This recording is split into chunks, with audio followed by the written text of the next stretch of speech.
Can you see my presentation in presentation mode? Yeah, yes. Perfect. So good afternoon, everyone. My name is Nazanin, and I'm a member of Work Packages of RadoNorm.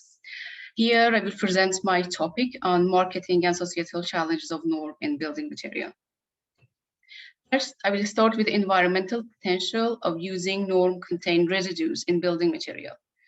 In our society, we are confronted with lots of waste being produced. In Europe, 2.5 billion tons of waste is produced every year, from which 45% is dumped into landfill.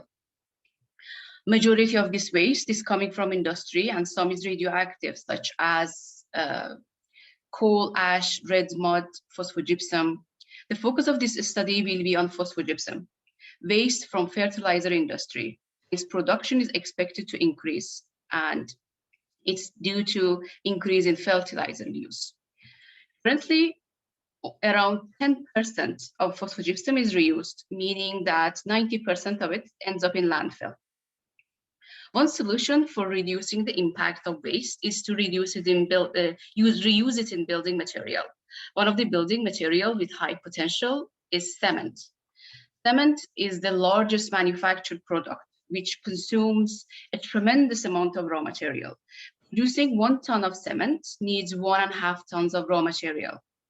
There is a high potential of decreasing the depletion of natural resources by switching from traditional cement to alternative cement. In this case, alkali activated cement made with phosphogypsum. So reusing the waste will contribute to circular economy and divert the waste from landfill, which reduce the environmental pollution. Apart from that, cement production generates around 8% of the global CO2 emissions. More than half of that comes from calcination process, which is transformation of raw material into cement clinkers. An advantage of most alkali activated cements is that they do not require a heating process, so they have a potential to decrease the CO2 emissions. So these were some of the potential benefits of alkali activated cement in comparison to traditional cement. Now we are moving from natural science to social science. So a new product entering the market usually faces challenges. Even though the radioactivity level of alkali activated cement will be according to the regulatory standards, which are considered safe, the main expected issue with this product is the risk perception related to the radioactivity of the residues. During my PhD, I want to find out what the market thinks about this green cement made with norm-contained residues. For example, what are the perceived risks, perceived benefits, enablers, or barriers of switching to green cement?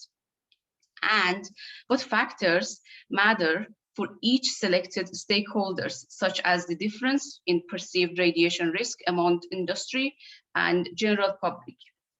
In order to do that, my research plan consists of 3 stages. In stage 1,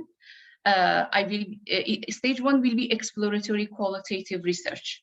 So after an extensive stakeholder analysis, it was decided to focus on 2 major stakeholders: end users, those who will be using these buildings, for example, the owners, tenants, and we are looking at into people that they are currently want to build the house, and intermediate construction companies. So since it's a novel topic and no previous studies have been done, interviewing these stakeholders will provide us with a general understanding of their perception of the product. We can also explore the differences in selected countries and stakeholders. The findings from this interview will be the base of second stage, in which quantitative method will be used. In this stage, I will scrutinize the drivers of acceptance or rejection of the product, as well as the way these factors influence each other. Final stage will depend on findings from the previous stages.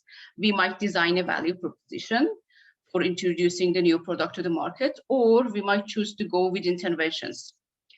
This will be decided on later stages.